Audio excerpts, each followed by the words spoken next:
O cantor Zé Felipe, por exemplo, passou por uma experiência difícil no palco durante um show, no meio de uma música, né? Ficou parado e recebeu a ajuda da esposa, Virgínia Fonseca, para terminar a apresentação. Eu vou conversar com a doutora Raíssa Silveira para explicar tudo isso para a gente agora aqui. Doutora Raíssa, tudo bom? Vem cá conversar comigo. Como é que vai? Tudo bem? Bom dia, como vai? Tudo bom? Bem-vinda aqui. Obrigada. Daqui a pouco a gente fala de Zé Felipe, mas, por exemplo, ansiedade, né? Qual é o grande sinal de ansiedade? Eu brinquei agora há pouco sobre aquela questão da gente sentir um friozinho na barriga, né? Antes de começar algo importante, como eu sinto até hoje quando eu começo o programa, graças a Deus, é sinal de que eu estou quente aqui. Isso é um sinal de ansiedade, por exemplo? Sim, pode ser. O que é a ansiedade? É um sentimento comum a todas as pessoas, né? Natural de nós sujeitos, mas ela é configurada por um aumento, uma expectativa, uma excitação aumentada diante de uma situação que a gente pode desejar muito ou não desejar tanto assim e que implica algo de um desconhecido. Por exemplo, fui convidada para dar uma entrevista aqui com você. Sim. Isso pode me gerar uma ansiedade. Por quê? Eu sei qual foi o tema, né, para qual eu fui convidada a falar, eu sei quem eu vou encontrar, mas há elementos que eu não consigo ter concretizados para administrar. Então, isso implica uma possível excitação, uma possível expectativa sobre aquela situação que pode me paralisar, que são os casos mais, né? Como Zé Felipe teve, né, que ficou paralisado. Né, dificultosos, digamos assim, ou pode me ajudar a me lançar mesmo para aquilo, né? Se é algo que eu desejo, que ainda que tenha esse impasse no modo de lidar, que pode me gerar essa excitação, mas mesmo assim eu vou e atravesso. Então, é comum que a gente, diante de situações, né, que nos gerem alguma relação com o nosso desejo ou não, a gente tenha essa sensação de apreensão, né, de inquietação, de uma certa produção desse pensamento mais inquietante. Então, é muito comum que a gente, inclusive, tenha sintomas físicos, né? Uma aceleração dos batimentos cardíacos, uma sudorese, um tremor, um formigamento, no momento que a gente está ali com um frio na barriga, né? Para entrar, para fazer uma palestra, para dar uma entrevista de emprego, ou para uma conversa que disseram, amanhã a gente se fala, e não diz exatamente travar, como é né, que vai ser. Como aconteceu com o cantor Zé Felipe. Ou paralisar, que são esses quadros mais agudos que a gente pode falar. Bora ver então o Zé Felipe no momento do show, que ele fica travado, a mulher dele, Virgínia, teve que ajudar ele a acabar o show. Olha aí, ó. Tá vendo? A mulher dele subiu ao palco para ajudar com que ele terminasse o show. Aí é um dos sintomas mais graves.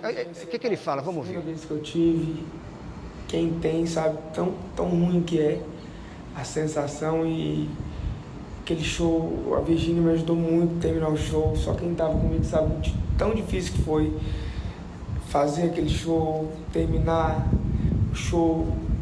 Quem tem crise de ansiedade sabe tão angustiante, tão horrível que é isso. E eu tô vendo alguns sites de fofoca postando coisa, falando coisa, e não tô entendendo, sabe? Eu acho que tem que buscar saber antes de qualquer coisa para postar. A pessoa perde o domínio, né, doutora Raíssa? Isso. Porque no caso aí que ele traz, você vê que é uma crise aguda, né? É um momento ali que ele é tomado sem muito motivo aparente, sem que ele consiga localizar especificamente o que acontece que toma ele dessa forma e ele paralisa, né? Então, esses quadros aí realmente já estão num nível, né, de prejudicar o funcionamento do sujeito, a psicodinâmica da vida dele, de modo que angustia muito, né? O retorno disso vai ser uma angústia muito grande. Os pacientes falam muito assim que é uma sensação de quase morte, essa crise né, aguda. E isso não vai ter outro retorno que não seja uma angústia muito grande. Inclusive, muitos pacientes ficam depois com medo de sentir novamente essa sensação e aí fica com medo de ter medo e gera aí um imbróglio muito complicado para o paciente. Bora ver nas ruas, o povo quer perguntar, e eu falo sempre que a consulta é de graça. A consulta é de graça, vamos ter uma primeira pergunta. Eu quero saber o que é ansiedade. Bom, você já explicou. Já falei um pouco, mas só para a gente retomar. A ansiedade é esse sentimento, essa reação natural que todos temos, né?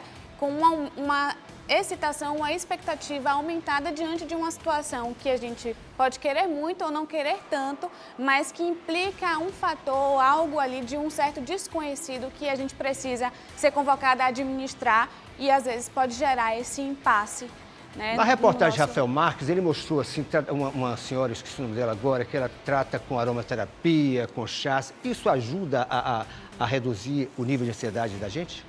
Isso a gente não vai colocar como uma base de tratamento, ou seja, o tratamento para a ansiedade é o acompanhamento médico, né, muitas vezes medicamentoso, e a psicoterapia. Certo. Hoje já se fala muito, inclusive, da atividade física como uma prescrição, inclusive médica, né? Mas esses outros recursos, eles podem ser complementos interessantes a esses tratamentos.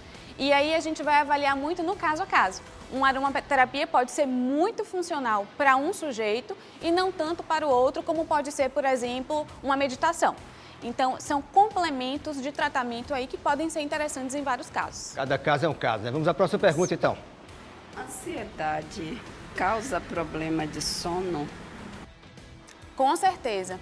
É um dos sintomas, né, principais aí desses quadros, justamente porque a gente fica nesse estado de alerta, de vigilância. Então, um dos sintomas mais recorrentes aí dos quadros de ansiedade é essa diminuição, né, da necessidade do sono. A gente fica como se fosse num estado de tensão o tempo inteiro e isso vai implicar na nossa capacidade de relaxar. Tem mais gente querendo perguntar? Tem, vamos ver então. Existe ansiedade em criança? Sim.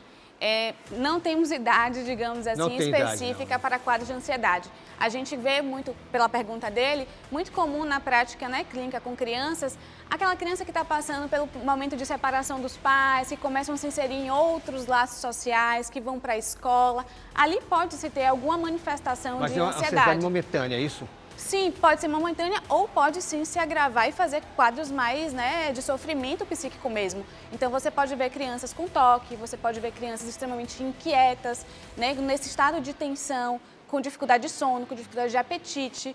E aí, quando a gente vai poder fazer uma avaliação, tem um traço de ansiedade aí possível. Qual a importância do parente, da mãe, da mulher, do marido, do tio, enfim, no momento em que se percebe que a pessoa está muito ansiosa, que pode vir até gerar uma depressão, não é isso? Sim, pode estar associado, ou como comorbidade, né? Porque a depressão é uma transtorno de humor e a ansiedade é uma transtorno de ansiedade. Mas eles podem estar aí ou como comorbidade, ou até mesmo a ansiedade como um sintoma da depressão, ou a depressão a longo prazo aí ser, digamos assim, efeito desse quadro prolongado da ansiedade. Então, eles têm uma relação, podem ter uma relação, não significa que todos terão, tá?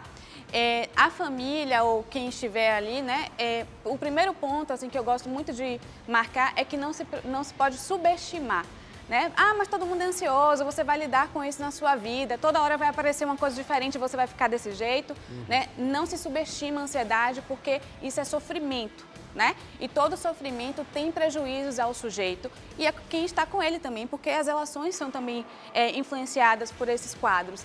Então, acolher, né?